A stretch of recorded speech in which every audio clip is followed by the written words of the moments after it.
Lord, fill my mouth with useful stuff, and shut it when I've said enough. Amen.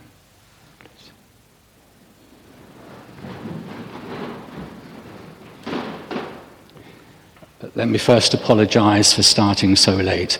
I honestly thought you started at 10 o'clock, because you do on a Wednesday, and I'm usually here on a Wednesday. That's by the by. John decided to go fishing with his mate Bob, so they loaded up John's minivan and headed north. After driving for a few hours, they got caught in a terrible blizzard, so they pulled into a nearby farm and asked the attractive lady who answered the door if they could spend the night. I realise it's terrible weather out there, and I have this huge house all to myself, but I am recently widowed, she explained. I'm afraid the neighbours will talk if I let you stay in my house. Don't worry, John said, we'll be happy to sleep in the barn, and if the weather breaks, we'll be gone at first light. The lady agreed, and the two men found their way to the barn and settled in for the night. Come morning, the weather had cleared and they got on their way. They enjoyed a great weekend of fishing. About 9 months later, John got an unexpected letter from a lawyer. It took him a few minutes to figure it out, but he finally determined that it was from the lawyer of that attractive widow he'd met on the fishing weekend. He dropped in on his friend Bob and asked, Bob, do you remember that good-looking widow from the farm we stayed at on our fishing holiday up north about 9 months ago?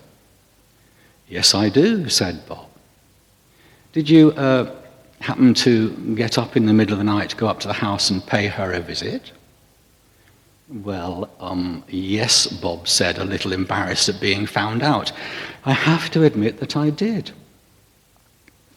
And did you happen to use my name instead of telling her your name? Bob's face turned beetroot red and said, yeah, look, I'm terribly sorry, mate. I'm afraid I did. Why do you ask? She just died and left everything to me.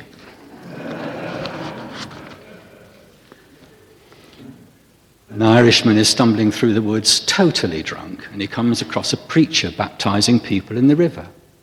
He proceeds into the water, subsequently bumping into the preacher. The preacher turns round and is almost overcome by the smell of alcohol. And he asks the drunk, are you ready to find Jesus? The drunk shouts, yes, I am. So the preacher grabs him and dunks him in the water. He pulls him back and says, brother, have you found Jesus? The drunk replies, no, I haven't found Jesus. The preacher, shocked at this answer, dunks him again, this time for a little bit longer. He again pulls him out of the water and says, have you found Jesus, my brother? The drunk answers, no, I haven't found Jesus. So by now the preacher is at his wit's end, and he dunks the drunk again, and this time holds him under for about 30 seconds, and when he begins kicking his arms and legs about, he pulls him up. The preacher again asks the drunk, for the love of God, have you found Jesus? The drunk staggers upright, wipes his eyes, coughs out a bit of water, catches his breath, and eventually says to the preacher, are you sure this is where he fell in?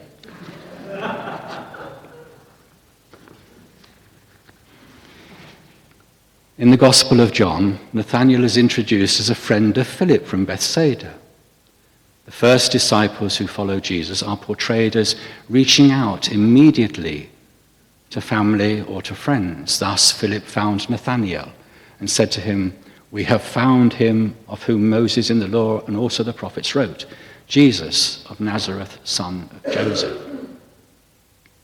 Nathanael is described as initially being skeptical about whether the Messiah could come from Nazareth, saying, can anything good come out of Nazareth? But nonetheless, he accepts Philip's invitation to find out. Jesus immediately characterizes him as an Israelite in whom there is no deceit. Some scholars hold that Jesus is, quote, before Philip called you, when you were under the fig tree, I saw you. Some say it's based on a Jewish figure of speech, referring to studying the Torah. Nathanael recognizes Jesus as the Son of God and the King of Israel. He reappears as Nathanael of Cana, actually at the end of John's Gospel, as one of the disciples to whom Jesus appeared at the Sea of Galilee after the resurrection. Nathanael is usually identified with Bartholomew the Apostle, as that is how it is in the Synoptic Gospels, Matthew, Mark, Luke, and also in the first chapter of Acts. The source for this identification is Bartholomew being a surname, and because Bartholomew and Philip are always paired together in the Synoptic Gospels. Some disagree with this identification. St. Augustine, great hero of mine, suspected that Nathanael was not one of the 12 at all because he was so versed in the law. The earliest identification of Nathanael with one of the 12 disciples is found as early as the 2nd century in the Epistula Apostolorum, where he is identified with, or takes the place of, James, son of Alphaeus.